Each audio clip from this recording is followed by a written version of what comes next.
What's up, you guys? Welcome back to Bachelor Tea Party. I am Zuri Hall, and today I'm joined, as always, by Ashley Iaconetti Haibon, as well as Victoria Fuller. So, hey, ladies. Hello. Having Hello, me. hello. Let's go ahead and dive right in. This episode definitely got off to, some could say, a spicy start on the group day with the guys describing what they think, why they think they're the greatest lover of all time, I should say. So I'm curious to know, what did you guys think of that? It was kind of fun, and the guys really went there expressing themselves. I know that was crazy. Like people Ooh, I feel like they just want to put themselves out there, which is great, but sometimes it can be too much.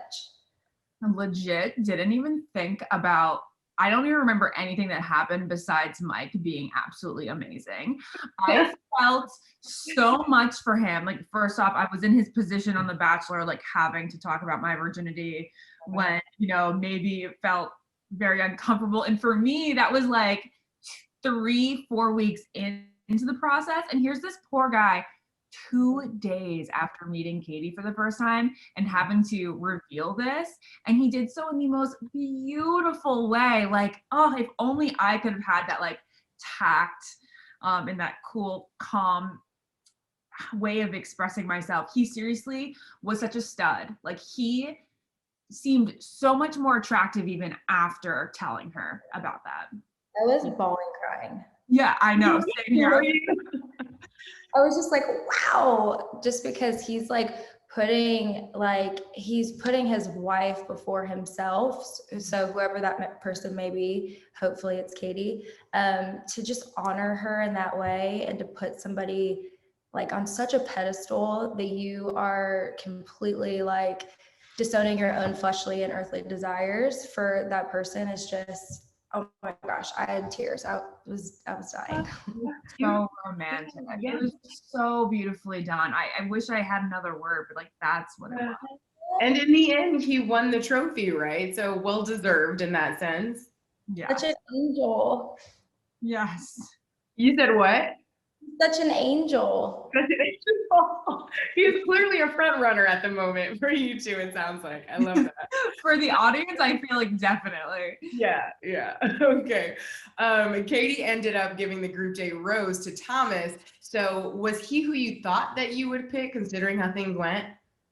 I have met Katie a couple times, but I don't know Katie's type, I guess. But I've always been assuming that Katie's type is that funny, quirky guy, like a Connor B, like maybe even Greg, who's like a little bit more nervous and awkward. Thomas just seems like he's a Mr. Suave. And I wasn't sure that was going to be her type, but she keeps talking about there being this your indescribable chemistry and like air between them. So, I mean, I don't know that I'm really surprised, but I think it's like maybe she has no type. Yeah. Based on who she has no type. She ain't got no type. Victoria, what do you think? I thought it was so sweet. They like had their little sit down, and you can just tell every time she's with them, she gets like really giddy. And like she'll laugh, in like awkward moments and stuff. And then that's how I know that I like somebody is I feel like, yeah, it just seems like she just has this undeniable, chemistry, as she said. Yeah. And Greg had a super cute one-on-one date with Katie. He also got the first impression rose last week. Katie seems to be a big fan of his. Are you two on board with him? Oh yeah. Yeah. Love Greg. Team Greg. I feel like all the women of Bachelor Nation like swoon over Greg. He is like humble and down to earth, but also super cute. I think again, this was just like such a beautiful date, the way it unfolded. Like, he really let her have her time talking about her dad, reminiscing on all those memories that came up while they were like kind of camping and fishing. And then he didn't say anything about losing his dad until dinner, which I thought was actually like at first I thought I'd be like, wait, that's kind of weird. Why would you like not just jump to be like, me too, I relate to you so much. But actually he just like didn't jump into like, oh, me too, we're in this boat together. And he just listened. And I thought that was really special. Yeah. Yeah. I thought it was really respectful of him to just let her like talk about it. And there's just like a right time for things. And like, obviously he could have been like, yeah, you know, my dad passed away as well. But like to have that intimate moment and to let her like cry and like get that out, it was just like really beautiful to see. And then it was perfect the way that he just like brought it up later, because he was like, you know, it's really sad that my dad isn't going to see my wife, but they shared in that commonality and they're able to connect on that. So I love Greg. Greg is a good one. Did we see him going all the way, or is it too soon to tell? For sure. Like, I don't think we would see all this footage of him if he wasn't making top 3.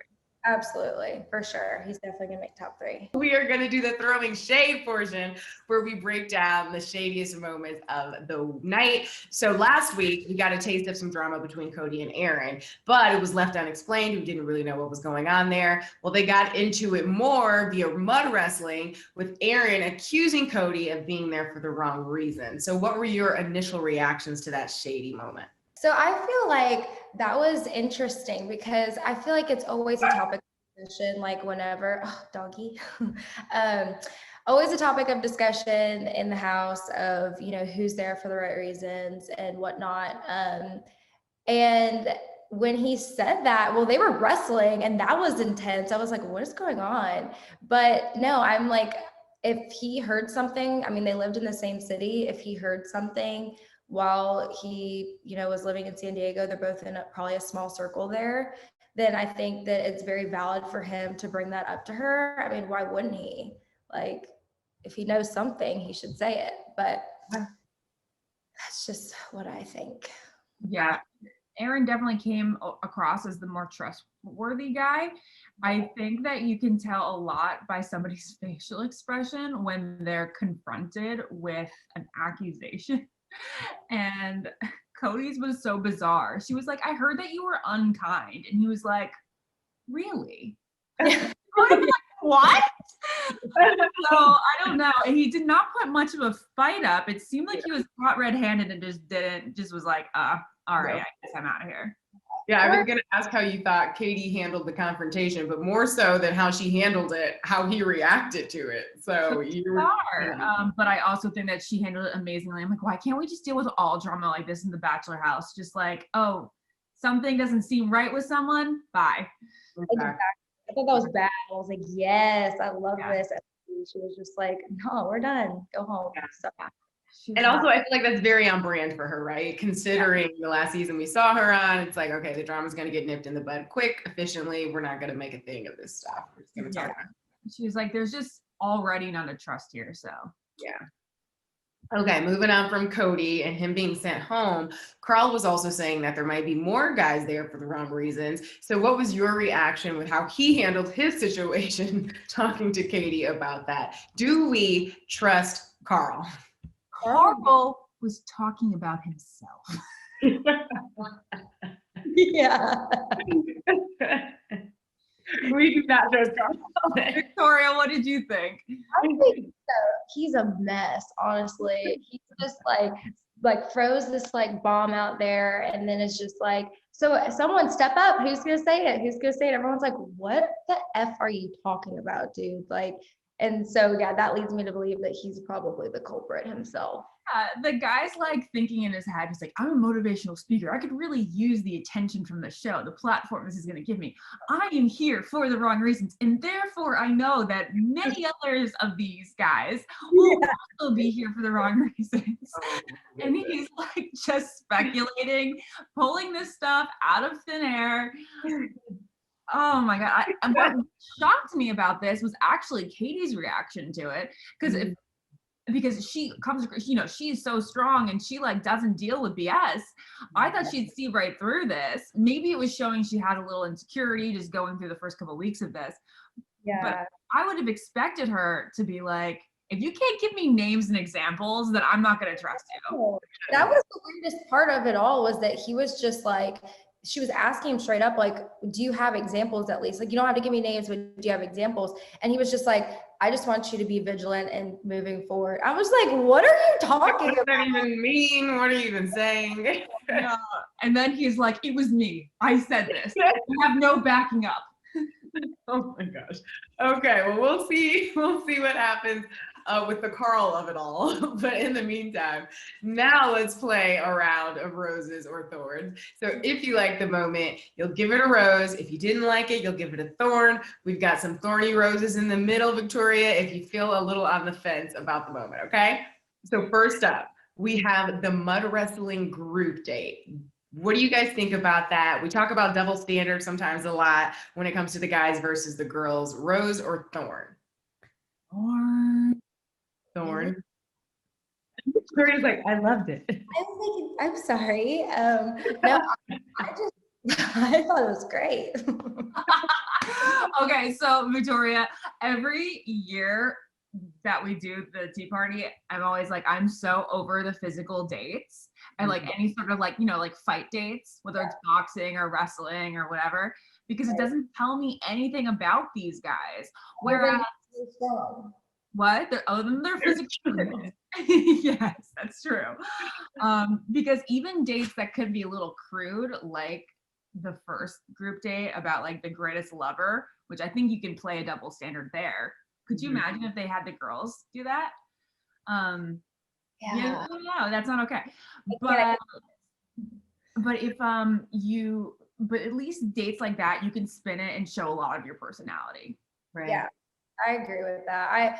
I say that just because I think it's nice to watch, but like you really don't get to know the dudes. You're kind of just like, okay, y'all are wrestling around in the mud, like, cool, what is going on here?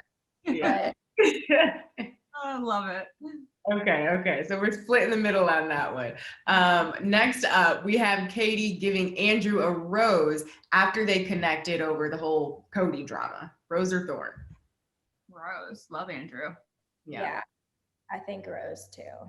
Okay. All right. How far do you guys see Andrew going? Because it seems like they have a great connection so far. Really far. Again, like top 4. I think top 2. Absolutely. Top 2? I think top 4. Oh, top 4. Okay, got it. I don't know. It's too early to tell. Yeah, but they are showing like connections with a couple of these guys that like I feel like I can find my top 4, top 5 right now. Yeah, that's true. All right. Okay. Last but not least, Tom is some sort of manipulative psychopath. I feel such a strong pull to you. Have you ever thought maybe I could end up being the Bachelor? Yes, that was a thought that was on my mind. in the super tease, Tom is getting called a manipulative psychopath and seemingly admitting that he can see himself as the next Bachelor. Rose or thorn? Actually, well, I mean, if he's a manipulative psychopath, then that could sit in a thorn. But if he's admitting that he thought of himself as a possible bachelor, I kind of like the rose for the sake of honesty. I know, right? I'm kind of in the middle with that one. I think also too, there's gotta be more to the story. Maybe they're just catching that moment of him saying that where he's like, oh yeah, whatever. Maybe he's saying it in a sarcastic tone. But if he did admit that, then I give him props because like a lot of people are like, no. But then 1,000% what they're there for. So yeah. And I mean, even if, okay, again, like you have to go in thinking you're not going to win. And every person who goes into that house is thinking about all the amazing outcomes. 1 being ending up with that person. 2 could be like friendships, experiences, the fame. And I think it would be crazy to say that the 25 to 30 people who get into that house, it has not crossed their mind that they could be the next lead. Come on, of course, that's honest. Absolutely. I think that that's just like the reality of it because I mean, also too, like you have to remember, like you said, going into it, you don't want to think that you're going to be the one just because you don't want to get your hopes up. And then you're thinking of like, oh, like, how would I handle this situation? Like, would I be a good bachelorette? Like, would I be able to like handle this situation and tell people like how I felt in the moment, like how Katie's doing. So you just kind of go there instinctually. So I don't fault him for thinking that at all. Yeah.